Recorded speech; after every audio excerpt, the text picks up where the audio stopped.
A routine traffic stop in rural Georgia becomes the biggest mistake of two officers' careers when they pull over a quiet black man in an unmarked sedan. When deputies Harlan and Wright handcuff, mock, and attempt to extort $500 from a city boy who's lost his way, they think it's just another day abusing their badges. What they don't know, he's not some random traveler. He's FBI Director Marcus Reynolds. And in the next 6 minutes, 20 years of unchecked power and corruption will come crashing down around them. This is a story of arrogance, accountability, and the kind of justice that arrives not with a whisper, but with federal sirens wailing. Pinewood County, Georgia had a reputation that preceded it. Speed traps, asset forfeitures, and a sheriff's department that operated like it was still 1965. The kind of place black travelers knew to avoid after sundown. A dark stretch of highway, where out-of-state plates were an invitation for trouble. FBI Director Marcus Reynolds knew this history. As a boy growing up in Atlanta, his father had mapped out safe routes through the South. But at 60, with 3 decades in federal law enforcement and 5 years as the Bureau's first black director, Reynolds had stopped planning his life around other people's prejudice. Perhaps that was his first mistake. The Amtrak derailment hadn't been his fault. Neither was the canceled flight back to D.C., or the Bureau car that sat waiting for him at the field office in Atlanta. His security detail had flown ahead with the delegation. He'd only planned to be in Georgia for 8 hours, meeting with cybersecurity experts at Georgia Tech. A quick drive back to Atlanta, then a flight home. Reynolds checked his watch. 7:42 p.m. The sun hung low, casting long shadows across the 2-lane highway. He'd deliberately removed his bureau credentials from his wallet before leaving D.C. and locked them in the glove compartment. A habit formed from years of undercover work. Sometimes anonymity was protection. The blue lights flashed in his rearview mirror just as his GPS announced, "In 1 mile, enter Pinewood County." Reynolds sighed and pulled over. No point arguing with rural law enforcement about a speed trap. He'd show his ID if necessary, though he preferred not to play that card unless forced. The cruiser stopped behind him, but the officers didn't approach immediately. Reynolds watched in his side mirror as they talked, laughing about something. Finally, 2 deputies sauntered toward his car, one on each side. The taller one, his nameplate read Harlan, rapped on the window with his knuckles hard enough to make the glass shudder. "License and registration," Harlan drawled without preamble when Reynolds lowered the window. No greeting, no explanation of why he'd been stopped. "May I ask what I was doing wrong, officer?" Reynolds asked calmly, hands visible on the steering wheel. The deputy on the passenger side, Wright, snorted. "You can ask all you want, but around here, we ask the questions." Reynolds felt a familiar tightness in his chest. Not fear, something older. The recognition that nothing good was about to happen. 70 in a 55, Harlan said, though Reynolds knew he'd been doing exactly 55. "Step out of the vehicle."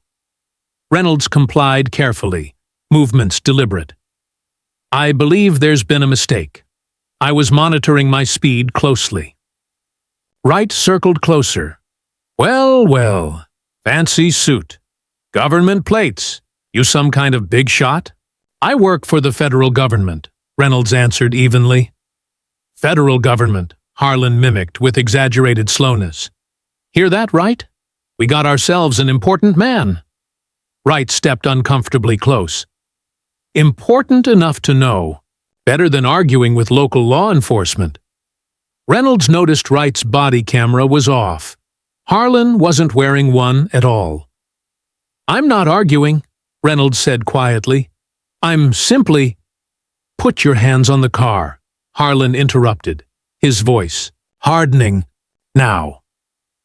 Reynolds placed his palms on the hood, the metal still warm from the engine. This wasn't his first rodeo with small-town cops drunk on authority. 20 years as a field agent had taught him when to fight and when to comply. For now, compliance meant survival. "Spread your legs wider," Wright commanded, kicking Reynolds's feet apart roughly. "Wider!" The deputy patted him down with unnecessary force, lingering at his pockets. "Look what we have here," Wright announced, pulling out Reynolds's wallet. He flipped it open, whistling low. 500 cash. That's a lot of money to be carrying on these dangerous highways. Harlan leaned in close enough that Reynolds could smell the coffee on his breath. "You know what kind of people carry this much cash? Drug dealers, human traffickers." "I'm neither of those things," Reynolds replied, his voice steady despite the adrenaline beginning to course through him. "And I'm supposed to just take your word?" Harlan laughed. "Right. Cuff him while I search the vehicle." Cold metal snapped around Reynolds's wrists, tighter than necessary. Wright yanked him away from the car and shoved him against the cruiser. "You're making a serious mistake," Reynolds said quietly. Wright's hand pressed against the back of his neck, forcing his face down toward the hood. "The only mistake here is you thinking you can drive through our county without paying the toll." From the corner of his eye, Reynolds could see Harlan rifling through his glove compartment, tossing maps and papers onto the passenger seat.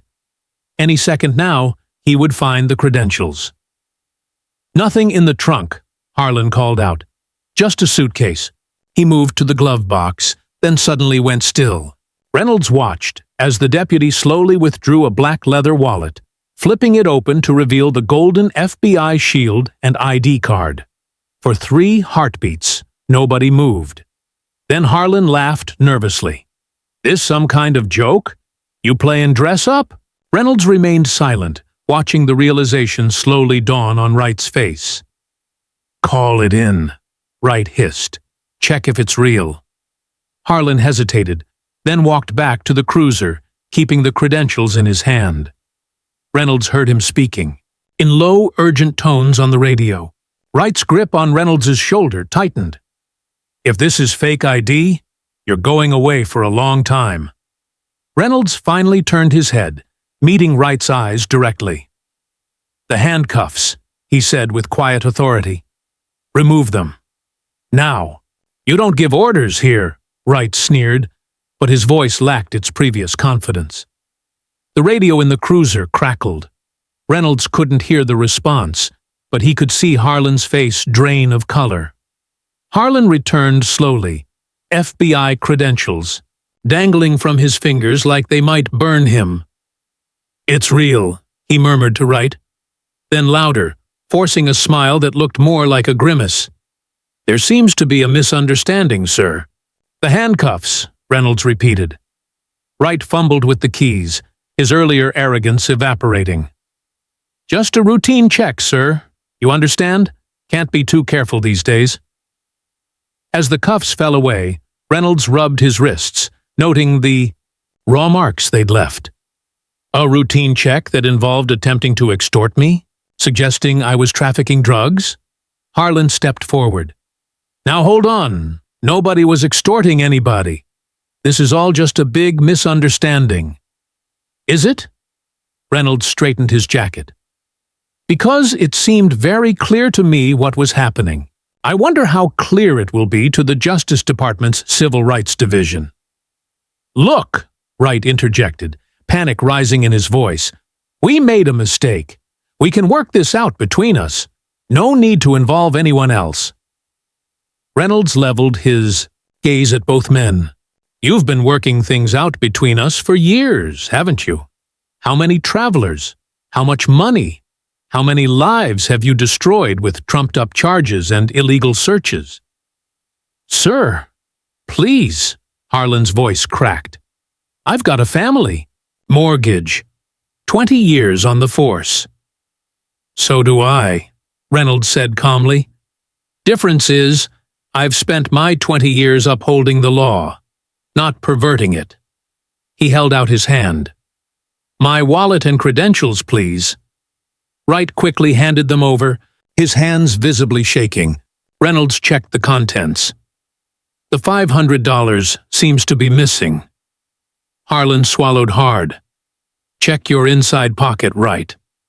The deputy reluctantly pulled out the folded bills and returned them. Thank you, Reynolds said, his voice ice cold. Now, shall we call your sheriff? Or would you prefer I call the Atlanta field office first? Reynolds didn't wait for their answer. He pulled out his phone and dialed a number from memory. This is Director Reynolds. I need a team at my location immediately. He rattled off the highway mile marker with military precision. 2 deputies from Pinewood County Sheriff's Department. Names Harlan and Wright. I want records pulled on every traffic stop they've conducted for the past 5 years. Every complaint. Every asset seizure. A pause. Yes. Full federal response. He ended the call and turned back to the deputies, who stood frozen like deer in headlights. 6 minutes ago, you had all the power, Reynolds said, straightening his tie. You could detain me, mock me, threaten me, all because you wore badges you don't deserve. Wright took a step back. Sir, we can fix this. Whatever you want.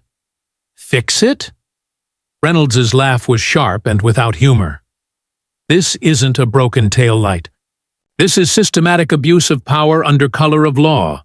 Federal charges. Prison time. Harlan's face had gone gray. Please, Director. We made one mistake. No. Reynolds cut him off. You've made a career of mistakes. I'm just the first one who can do something about it. The sound of distant sirens floated on the evening air. Reynolds checked his watch again. 3 minutes since his call. The Atlanta field office had a rapid response team that could deploy by helicopter. They were already on their way. You hear that? Reynolds asked quietly. That's the sound of accountability. Something I suspect is foreign to this department. The deputies exchanged panicked glances, reality setting in with the approaching sirens. Their world, their system, their protection, all of it unraveling in real time. The helicopter appeared first, searchlight cutting through the dusk, followed by 3 unmarked SUVs that screeched to a halt on the shoulder.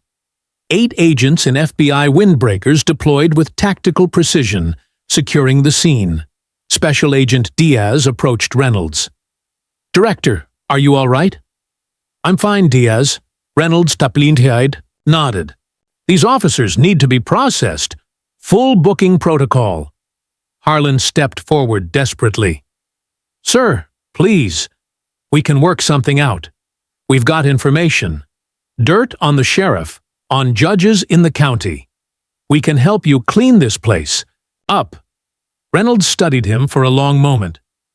So not only did you violate my civil rights, but you're willing to flip on your colleagues to save yourselves.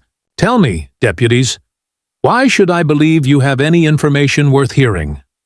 Wright jumped in. Because we've been collecting insurance, voice recordings, dash cam footage we kept private. The sheriff takes a cut of everything. Traffic, stops, drug busts. Judge Wilson dismisses cases for the right price. Reynolds turned to Diaz. Agent, implement Protocol 7B. Full corruption investigation, county-wide. These 2 are just the beginning.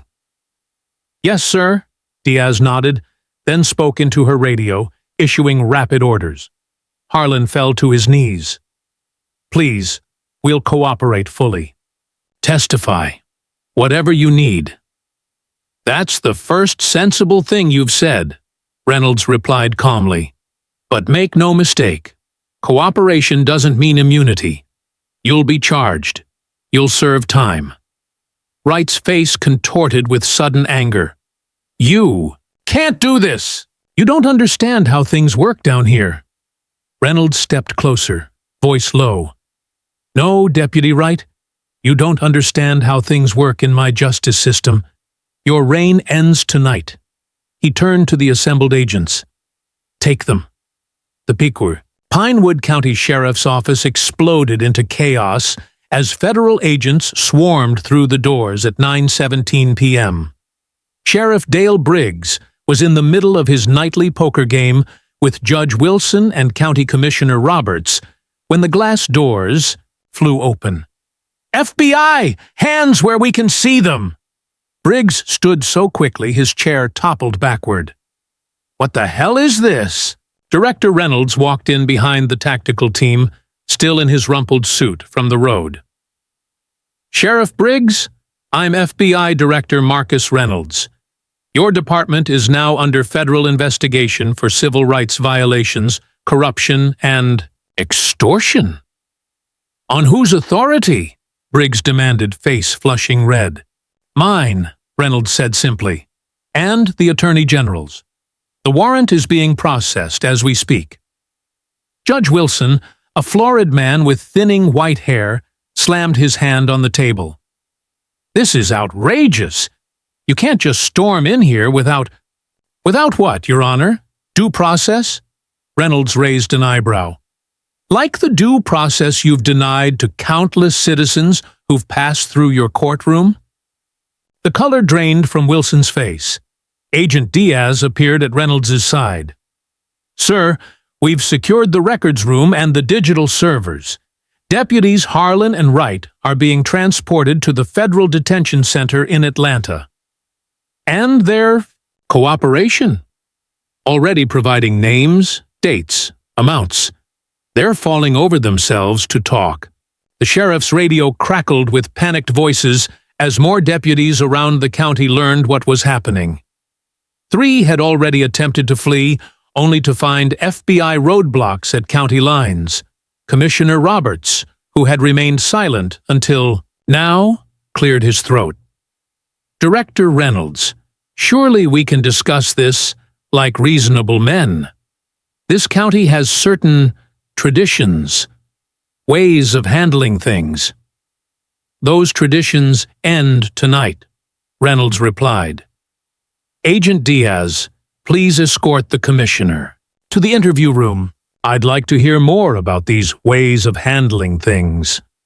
As Roberts was led away, Sheriff Briggs leaned forward, voice dropping to a whisper. You have no idea what you're starting here. I've got friends in Washington, senators who owe me. Reynolds smiled thinly. By all means, Sheriff, call them. I'd be fascinated to learn which senators are connected to a corrupted backwater sheriff's department. I'm sure the press would be equally interested. Briggs deflated visibly, understanding washing over his face. Oh, and Sheriff? Reynolds added. Those deputies of yours? They mentioned something about insurance policies, recordings, evidence. They've kept. Smart move on their part. Not so good for you. Outside, news vans were already arriving, tipped off by the sudden flood of federal activity. Reynolds watched through the window as reporters positioned themselves for live shots, the Pinewood County Sheriff's Office sign illuminated behind them. Sir? Agent Diaz approached again. Atlanta Field Office reports they've already received 17 calls from citizens reporting similar experiences with this department. The line is ringing off the hook. Reynolds nodded. Set up a dedicated hotline. I want every victim's story documented. 20 years of unchecked power was unraveling in a single night, and Marcus Reynolds was just getting started. Director Reynolds? Agent Diaz appeared at his elbow, holding out a secure phone. It's the Attorney General. Reynolds stepped into an empty office, closing the door behind him. Yes, sir? The Attorney General's voice was tense. Marcus, I'm getting calls from Senator Harrison and Governor Williams. They're concerned about your operation in Pinewood.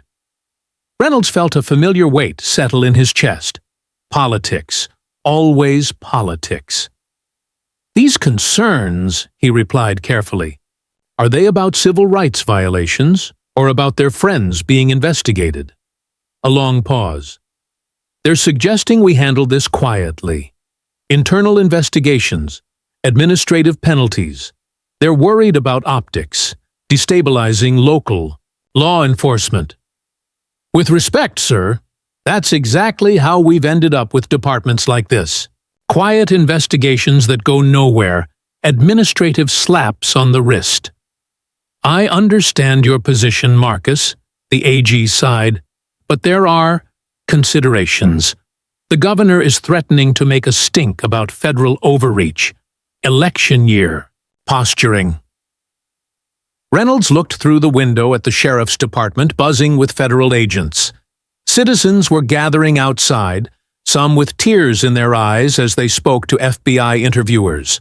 Sir, 2 hours ago I was handcuffed and nearly extorted by deputies who've been operating this way for decades. How many others didn't have my resources or position? I know, Marcus, and I'm sorry that happened. But we need to think strategically. Reynolds closed his eyes. The path of least resistance was clear. Scale back. Focus on the deputies who'd stopped him. Let the bigger fish swim away. His career would continue smoothly. No political enemies made. But he thought of his father's careful maps, of the fear in the young deputy's eyes when asked about insurance policies, of systems that don't change because those with power to change them choose comfort instead. Sir, he said finally, I believe we have a rare opportunity here. Not just to punish a few bad actors, but to dismantle a corrupt system. With respect, if we back down now, we send a message that justice depends on who you know. The line was silent for a long moment.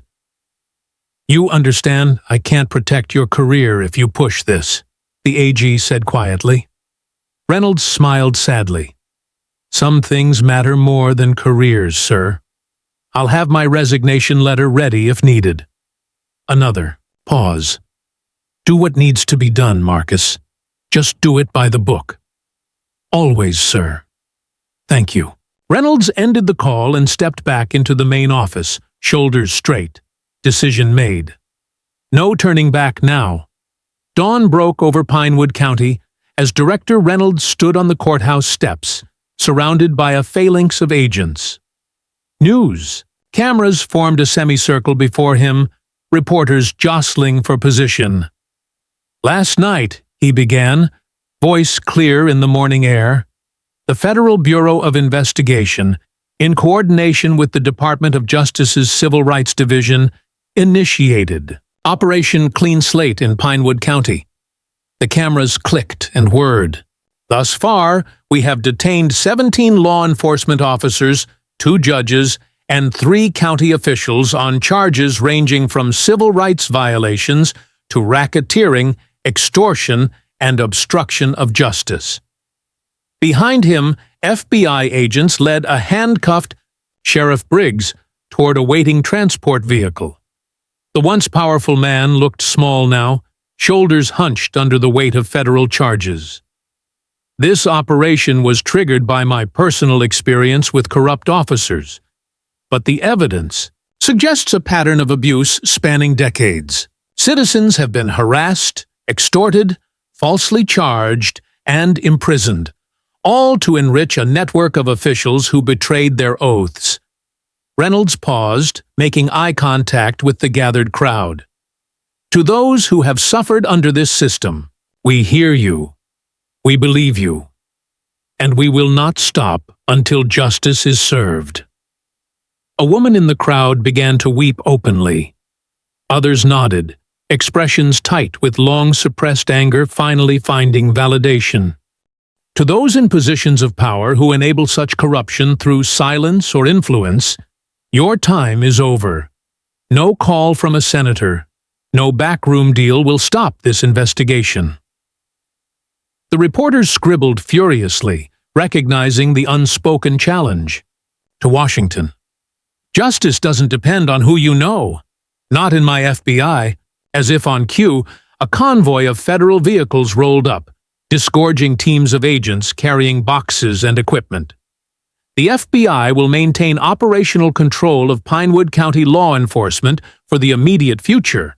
State police will handle emergency fast-day services, A federal task force will review every case this department has handled in the past decade. Reynolds straightened his tie, the same one he'd worn when deputies had pushed him against their cruiser. This is day one. We're just getting started. 6 months later, Marcus Reynolds adjusted his glasses as he reviewed the final report on Operation Clean Slate. The statistics were staggering. 47 officials indicted, over 2,000 cases under review, 4.2 million in illegally seized assets identified for return to victims. A knock on his office door interrupted his reading. "Come in." Agent Diaz entered, followed by a woman Reynolds didn't recognize. "Director, this is Eliza Washington. She drove 5 hours to speak with you personally." The woman stepped forward, hands clutched tightly around her purse. "Director Reynolds, I'm sorry to take your time, but I had to thank you in person." Reynolds stood, gesturing to a chair. "Please, sit. No need to apologize." "My son, Jamal," she began, voice trembling slightly, "was sentenced to 12 years for a drug offense he didn't commit. Judge Wilson gave him the maximum, said he needed to make an example. Your investigation found the planted evidence. He came home last week." She reached into her purse and pulled out a photograph of a young man in graduation attire. "He's going back to community college in January." Reynolds studied the photo, throat tight. "I'm glad we could help bring him home, Ms. Washington. It's not just Jamal. It's our whole county. People walk differently now, talk differently, like a weight's been lifted." She leaned forward. "The new sheriff, that woman from the state police, she has community meetings every week. Nobody ever thought that could happen in Pinewood." After she left, Reynolds stood at his window overlooking Pennsylvania Avenue. His phone buzzed with a message from the Attorney General. "White House announces nomination for new FBI director. Press conference tomorrow." Reynolds had known this was coming. The political price for Pinewood had been high. Senator Harrison had made sure of that, blocking Reynolds's reappointment with whispered concerns about judgment and overreach. But looking at Jamal's photo still on his desk, Reynolds felt something unfamiliar. Peace. Not the satisfaction of career achievement, but something deeper. The knowledge that when it mattered, when it truly counted, he had chosen right over easy. His replacement would be announced tomorrow. His legacy was already secure. The classroom fell silent as former FBI Director Reynolds concluded his lecture. Law students stared, some with notepads forgotten in their laps. "Pinewood County wasn't unique," he said quietly. "What made it special was that someone with power finally said, 'Enough.'" A student raised her hand. "Sir, was losing your directorship worth it?" Reynolds smiled. "The question isn't what I lost. It's what we all gained." He closed his portfolio, surveying the future lawyers, judges, and leaders before him. Power doesn't corrupt people. It reveals them. When your moment comes, and it will, remember that justice doesn't require a badge or a title. It just requires courage. The room erupted in applause as he stepped away from the podium, not as a fallen director, but as a man who had chosen to stand.